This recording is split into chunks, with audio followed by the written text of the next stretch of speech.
Hi guys, welcome to this session in a Microsoft project.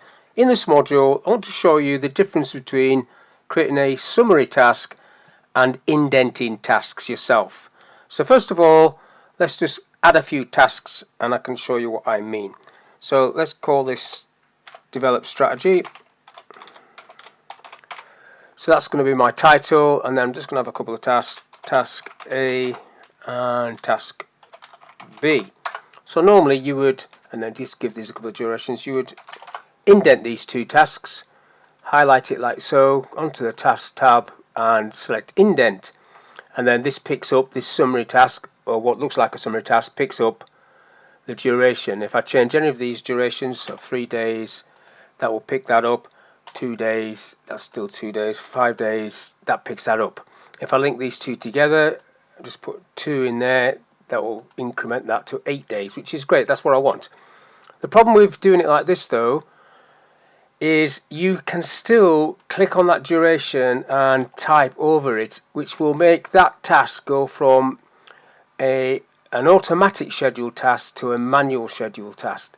You'll also see that red underline there and this red line indicating that it's bigger than that. You know, this project is longer than what's now showing there, 3 days.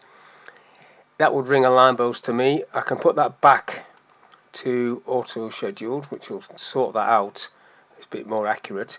So manual scheduling is really for when you're just planning and you haven't got any ideas of durations and things like that, or start times. But once you're getting close to finalizing your plan, you should really be doing automatic scheduling. In older versions of project, once you did this indent like I've just done there, you could not change that duration. That was set in stone. But modern versions, 2010 onwards, now you can, and I think it's a mistake Microsoft's made, to be honest.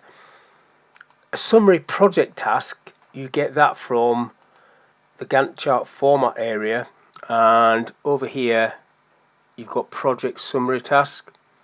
When you click on that, it puts it at the top there. I'll just overtype that with project A, for example. Now on this one, I cannot type on the duration, so that is how these other ones used to be. Now it's only the top one. Now you can get a project summary task to display on any new project that you create if you just go into options. If I go file options, and then once you get into project options, go on to the advanced area and then just scroll down, and what you've got as you're coming down here is different ticky boxes for different features. Anyhow, you can put some of these on and take some of these off, but as you come further down, you've got project summary as an option that you can actually activate on. Now I've already got it ticked on there, but that is not normally on. But if you tick it on, every time you create a new project, it'll sort of give you that top level there, and its summary is already in place and everything will be already indented underneath that. I'm going to take that off actually on mine. I don't want that on. Click OK to that.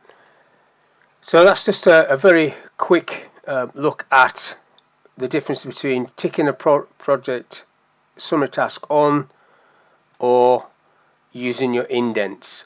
Now in my experience, I've always used the indents, and I've ticked that on right at the end just to get a timeline across the top, and sometimes I don't even put it on. It's totally up to you, but that's all I want to talk about in this little video: the difference between indenting tasks and the impact that can have on what you think are summary tasks, and then putting a project summary task on, which gives you the overall timeline, and you can't edit that, which is a bit safer. So hopefully it was of use. Thank you for your time. I'll catch you in the next one.